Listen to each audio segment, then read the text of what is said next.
Hey! Hey there! Today I'm gonna show you my updated build for the final masterpiece.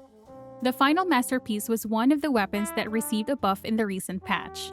And because I don't have a build for the weapon yet, I decided to build it today.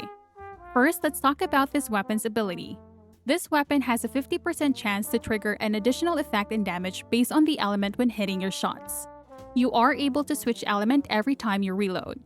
Yes, this includes Serena as long as the ammo on your magazine is below 100%, using third will switch element.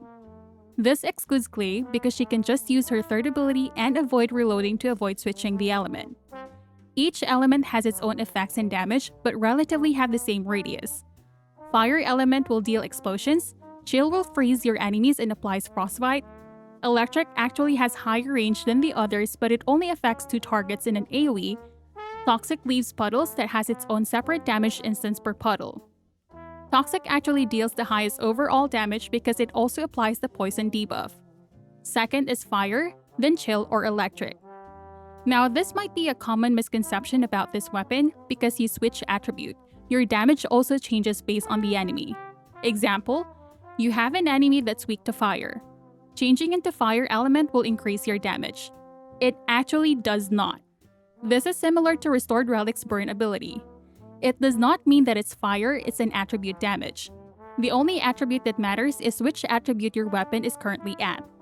If you have chill enhancement and chill focus rounds on inversion, your ability damage will not change and will relatively be the same aside from the different damage modifiers. So please take note of that. It may sound and look weird, but that's how this game works. Before we go into the build, weak point hit rate is calculated at 50%. This again decreases in mobbing, increases against bosses, and when you're in a point-blank range. The weapon ability damage does not inherit multi-hit, weak point damage, and attribute damage. And generally, this does not replace any bossing weapon. So I won't be going into weak point modules aside from Gley because we're only focusing on mobbing. I will also be using bullet integration instead of concentration priority because we will be taking advantage of ammo system from inversion and reload modifier from arcade tuning. But if you will not be using those, feel free to use concentration priority.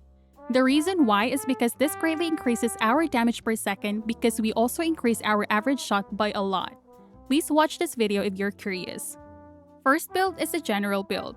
Pretty straightforward, but in almost all builds, faction damage will be recommended so that we can make use of the special core this weapon has. However, you can totally skip going faction damage if that is too hassle for you. This goes the same way with crit build. This is calculated with Hailey, so we replace edging shot with inside focus. For other crit descendants that has lower buff to critical hit rate, you might need to go back to using edging shot. For Serena, of course, we are going to be taking advantage of Serena's airborne buffs, and going a hybrid between multi-hit and crit for this weapon will give you the better DPS.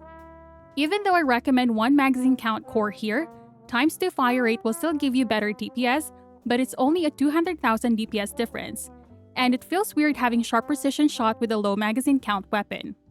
So if you decide to use this on Serena, weigh which you prefer. For Gley, of course, we are going crit rate, and because we no longer need ammo utility, we can go weak point modules. Now I know people will ask why sharp precision over mental focus. Guys, the math will not lie, and I still get people asking for video comparisons between the two. This goes the same to Gley's last dagger build. Laboratory test just adds factors that makes it inconsistent and inaccurate, because critical hit rate below 100% is still RNG. So as the final masterpiece's 50% trigger rate on its ability. Fairly calculating it will give its expected total DPS accurately than just testing it on laboratory.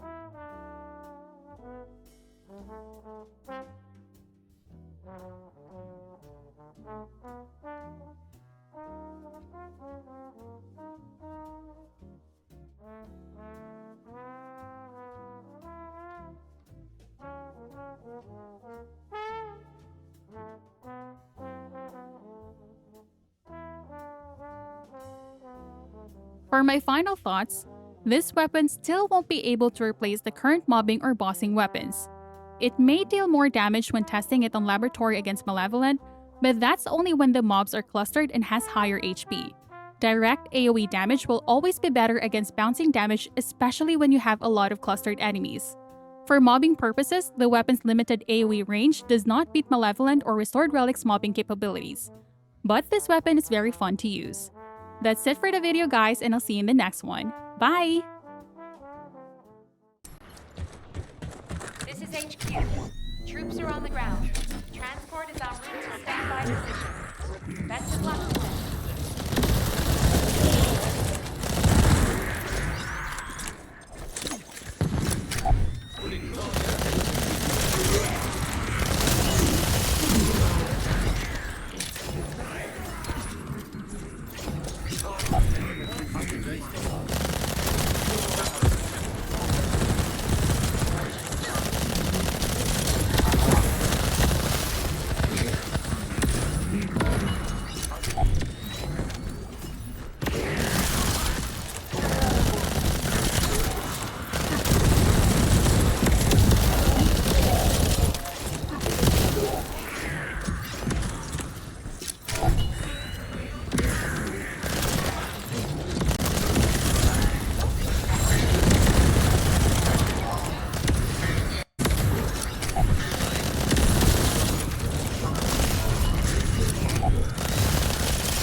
Detected signs of life inside a nearby arcade center.